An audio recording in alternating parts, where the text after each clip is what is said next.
क्या आपको पता है कि सुदामा ने गुरु माता के दिए हुए चने कान्हा को क्यों नहीं दिए, अकेले क्यों खाए? इसके पीछे एक कारण है।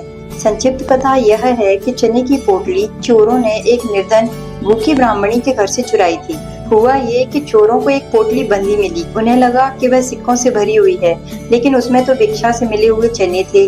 कुटिया में आवाज हो रही थी, जिसे सुनकर ब्राह्मणी की नींद खुल गई। उसने देखा कि कुछ लोग कुटिया में घुस आए हैं। ब्राह्मणी ने शोर मचाना शुरू कर दिया। शोर सुनते ही चोर चौकन्ने होकर भागने लगे और गांव वाले उनके पीछे दौड़ पड़े। पकड़े जाने के डर से वे सभी चोर गांव के निकट स्थित संदीपनी मुनि के आश्रम में आ छिपे, जहां भगवान श्री कृष्ण और सुदामा शिक्षा ग्रहण करते थे। गुरु माता को ऐसा आभास हुआ कि उनके आश्रम में कोई घुस आया है। गुरु माता को आता देख सभी चोर पोटली छोड़कर वहां से भाग गए। वहीं दूसरी ओर ब्राह्मण से व्याकुल थी। भूखे पेट उसने यह श्राप दिया कि जिसने भी उसकी पोटली के चने चखे वह भी दरिद्र हो जाएगा। गुरु माता जब आश्रम की सफाई कर रही थी, तब उन्होंने वह चने की पोटली गिरी देखी। उसी समय भगवान कृष्ण और सुदामा जंगल में लकड़ियां काटने जा रहे थे। तब गुरु माता ने उन्हें वही चने की पोटली दे दी।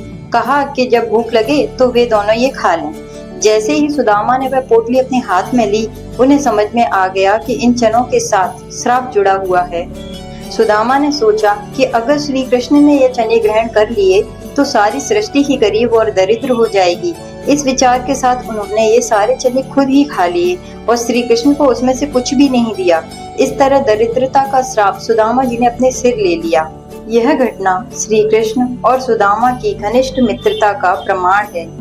श्री कृष्ण को जब इस बात का पता चला तो वे बहुत दुखी हुए, लेकिन ये वे भली भांति जानते थे कि यह श्राप अवश्य अपना प्रभाव दिखाएगा। यूं तो भगवान कृष्ण के बस में सब कुछ था, वे उनकी दरिद्रता मिटा सकते थे, लेकिन ऐसा नहीं किया। क्यों? क्योंकि जब तक सुदामा ने कृष्ण यानी परलौकिक की जगह लौकिक चीजों से मदद मांगी, परलौकिक कृष्ण दूर रहे। मतलब कि भक्त को दुनिया के लोगों पर कम और भगवान पर भरोसा ज्यादा बढ़ाना होता है, तब भगवान आते हैं। दूसरा, हर व्यक्ति को अपने कर्म के फल भोगने होते हैं।